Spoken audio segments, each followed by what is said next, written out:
Atlantic महासागर की गहराई में एक खजाना खोजने वाली टीम गई हुई है। उनके पास लेटेस्ट मशीनें और टेक्नोलॉजी है। उनका लक्ष्य है टाइटैनिक जहाज का मलबा खंगालना और उस मशहूर हीरे को ढूंढना जिसे हार्ट ऑफ द ओशन कहा जाता है। कहा जाता है कि 1912 में जब टाइटैनिक डूबा था तब यह हीरा भी उसी के साथ समुद्र की गहराई में चला गया। कई दिनों तक खोजने और जहाज के टुकड़ों को स्कैन करने के बाद गोताखोरों को एक पुरानी तिजोरी मिलती है। सबको उम्मीद होती है कि उसमें वही हीरा होगा। जब तिजोरी सतह पर लाई जाती है और कैमरों के सामने खोली गई तो सबकी सांसें थम जाती हैं, मगर उसमें हीरा नहीं था। पानी से भीगे हुए कागज और बेशकीमती लेकिन भूली हुई चीजें थीं। लेकिन इन्हीं गीले कागजों के बीच एक ऐसी चीज मिली जिसने सबका ध्यान खींच लिया। उसमें जवान औरत की तस्वीर मिली जिसने कपड़े नहीं पहने थे और उसकी गर्दन में सिर्फ वही हार्ट ऑफ द ओशन हीरा था। नीचे तारीख लिखी थी 14 अप्रैल 1912, यानी वही रात जब टाइटैनिक बर्फ के टुकड़े से टकराया था।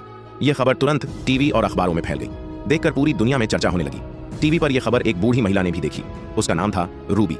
वो अपनी पोती के साथ शांत जीवन बिता रही थी। जैसे ही उसने वह स्केच देखा, वह हक की बाकी रहा, क्योंकि यह स्केच उसी का था। यह कई साल पहले उसके लिए बनाया गया था। रूबी ने तुरंत खजाना खोजने वाली टीम से संपर्क किया और कहा कि मैं इस स्केच और उस हीरे की पूरी सच्चाई जानती हूँ।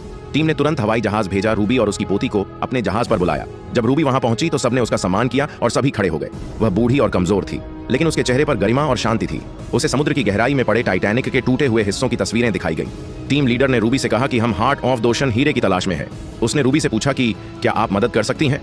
रूबी ने धीरे से मुस्कुराते हुए कहा, हाँ, मैं उस हीरे के जानती हूँ और मैंने टाइटैनिक की वो त्रासदी अपनी आंखों से देखी है। टीम के लोग थोड़े संदेह में थे, मगर रूबी डटी रही। सब उसके चारों ओर इकट्ठा हो गए और उसने अपनी कहानी सुनानी शुरू की।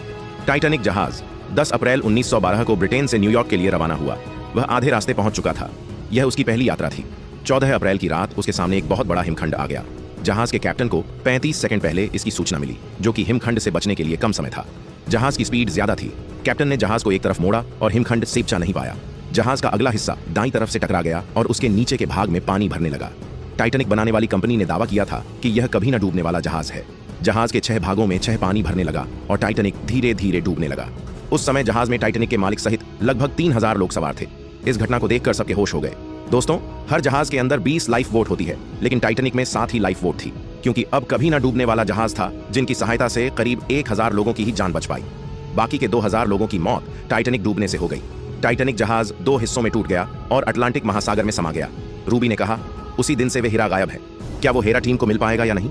इस वीडियो का अगला पार्ट देखने के लिए कमेंट जरूर करें।